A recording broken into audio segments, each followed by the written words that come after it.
कैसे हैं आप सब। तो फ्रेंड्स, आज की वीडियो में मैं आपके सामने बात करने वाला हूं एआईपीजीटी के बारे में। एआईपीजीटी क्या होता है, इसमें क्या क्या क्राइटेरिया है, कितने क्वेश्चंस आते हैं, ये सब इस वीडियो में मैं आपको बताने वाला हूं। तो फ्रेंड्स, चलिए वीडियो शुरू करते हैं। तो फ्रेंड्स, सबसे पहले जो क्वेश्चन आता है वो होता है व्हाट इज़ एआईपीजीटी। एआईपीजीटी क्या होता है?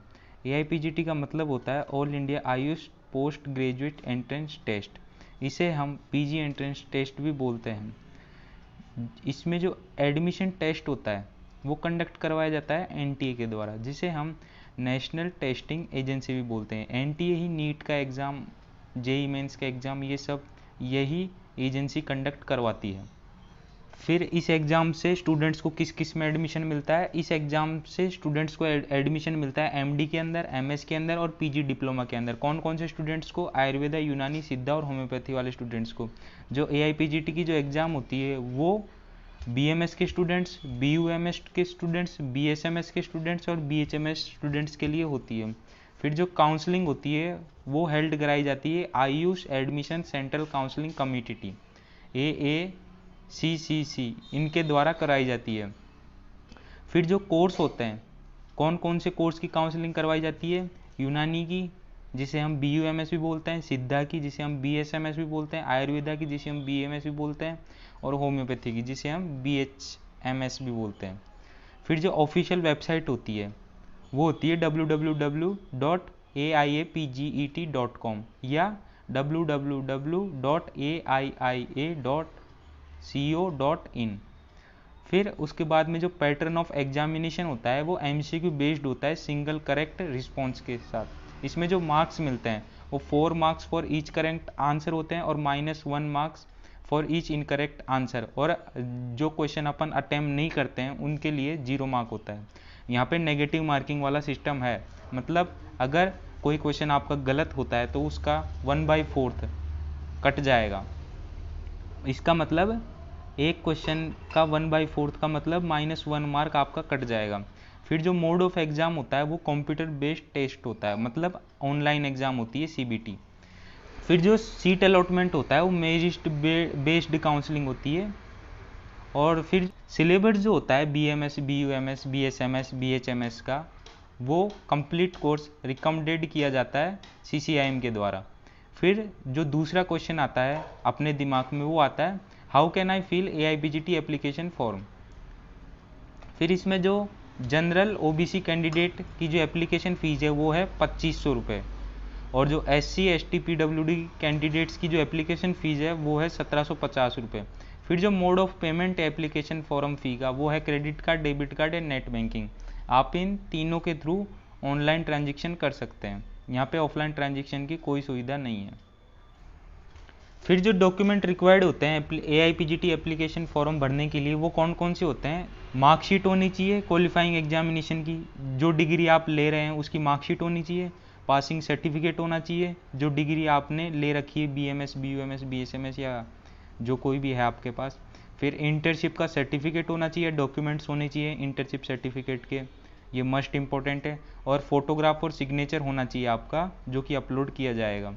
फिर एलिजिबिलिटी क्राइटेरिया क्या क्या होता है? Candidate must have degree, candidate के पास एक तो डिग्री होनी चाहिए, जो कोई भी डिग्री उसने ली है, जैसे कि बीएमएस, बीयूएमएस, इन सब की। फिर candidate having provisional pass certificate to appear for the test. फिर all the appearing candidates must have complete their internship for 1 year. सारे स्टूडेंट्स की 1 ईयर की जो कंप्लीट इंटर्नशिप होती है वो कंप्लीट हो जानी चाहिए। Candidate are required to have a permanent provisional registration certificate of BMS, BUMS, BSMS, BHMS degree qualification issued by CCIM, CCH और या स्टेट बोर्ड या यूनिवर्सिटी या डीम्ड यूनिवर्सिटी। फिर जो नेक्स्ट क्वेश्चन आता है अपने दिमाग में वो होता है maximum number of attempts permitted for AIPGT. Maximum number of attempt कितने कर सकते हैं अपन एआईपीजीटी एग्जाम के लिए? The NTA has not specified any number for the permitted number of attempts for AIPGT. Hence, a candidate can appear for AIPGT as many times as she needs to get desired course. मतलब यहाँ पे कोई specific limit नहीं है 3 या 4 की, आप जितनी बार AIPGT का एग्जाम देना चाहें उतनी बार आप दे सकते हैं। Can I appear for AIPGT offline? नहीं, आप know the examination will conducted in online mode only, CBT के द्वारा। ऑफलाइन एग्जामिनेशन की कोई सुविधा नहीं है यहाँ पर एग्जाम ऑनलाइन होगी। फिर फॉर एग्जाम्पल, अगर मेरी उम्र 36 साल है तो क्या मैं AIPGT की एग्ज़ाम दे सकता हूँ? यस, आप दे सकते हो AIPGT की एग्ज़ाम, क्योंकि यहाँ पर कोई अपर एज लिमिट नहीं है। फिर जो पांचवा क्वेश्चन आता है अपने दिमाग में, number of question and time in AIPGT exam. ये क्वेश्चन सबसे ज़्यादा इंपॉर्टेंट है और यहाँ पर बच्चे बहुत ज़्यादा कंफ्यूज हो रहे हैं इसके अंदर। जो नंबर ऑफ क्वेश्चन थे 2019 के अंदर वो थे 100, और जो मैक्सिमम मार्क्स थे वो थे 400, और जो टाइम था वो था 1.5 आवर। पर जो 2020 का जो AIPGT पेपर है उसके अंदर नंबर ऑफ क्वेश्चन हैं 120 और मैक्सिमम मार्क हैं 480 और टाइम लिमिट है 2 आवर। तो फ्रेंड्स, आप ये ध्यान रखना, अगर आप कोई भी मॉक टेस्ट पेपर अगर आप सॉल्व कर रहे हैं तो आप 120 क्वेश्चन लेकर चलना और टाइम लिमिट 2 आवर्स की लेकर चलना। जो पुराना जो टाइम था और नंबर ऑफ क्वेश्चन था उसको लेकर मत चलना आप। जो नया जो 2020 से अप्लाई हुआ है क्वेश्चन और टाइम, ये दोनों आप लेकर चलना। फिर अगर आपको इससे रिलेटेड कोई क्वेरी हो तो आप www.nta.aipgt.nic.in पर भी आप जाकर देख सकते हैं। फिर जो मीडियम ऑफ पेपर होता है वो आयुर्वेद स्टूडेंट्स के लिए इंग्लिश और हिंदी में होता है, यूनानी स्टूडेंट्स के लिए इंग्लिश और उर्दू में होता है, सिद्धा स्टूडेंट्स के लिए इंग्लिश और तमिल में होता है, होम्योपैथी स्टूडेंट्स के लिए सिर्फ और सिर्फ इंग्लिश में होता है। फिर यहाँ पर हम सम इम्पोर्टेंट एब्रीविएशन पढ़ लेते हैं। जब आप एप्लीकेशन फॉर्म वगैरह जो कोई भी ब्राउचर वगैरह है वो आप रीड करते जा रहे हैं, उससे पहले आपको इन शॉर्ट फॉर्म्स के बारे में ध्यान होना चाहिए। AIPGT का मतलब होता है all India AYUSH post graduate entrance test. AIIA का मतलब होता है all India institute of Ayurveda new Delhi. GOI का मतलब होता है गवर्नमेंट ऑफ इंडिया। MOA का मतलब होता है मिनिस्ट्री ऑफ आयुष। CCIM का मतलब होता है central counselling of Indian medicine. CCH का मतलब होता है central counselling of homeopathy. MCQ का मतलब होता है मल्टीपल चॉइस क्वेश्चन। NDA का मतलब होता है नॉन डिस्क्लोजर एग्रीमेंट।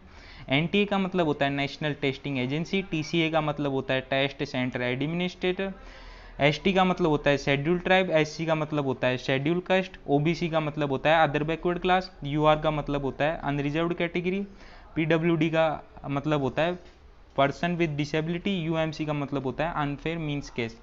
तो फ्रेंड्स, ये थी वीडियो AIPGT एग्जाम के बारे में। तो फ्रेंड्स, अगर आपके कोई भी डाउट रह गए हों तो वो आप कमेंट सेक्शन में लिख देना। उन डाउट्स का मैं जवाब देने की पूरी कोशिश करूँगा, और अगर कुछ और भी कुछ चीज़ें रह जाती है तो मैं उनको नेक्स्ट वीडियो में कवर कर लूँगा। तो फ्रेंड्स, मेरी वीडियो देखने के लिए बहुत बहुत शुक्रिया। तो फ्रेंड्स, अगर आप हमारे चैनल पर नए हैं तो चैनल को लाइक करें, शेयर करें, सब्सक्राइब करें। थैंक यू हमारा वीडियो देखने के लिए।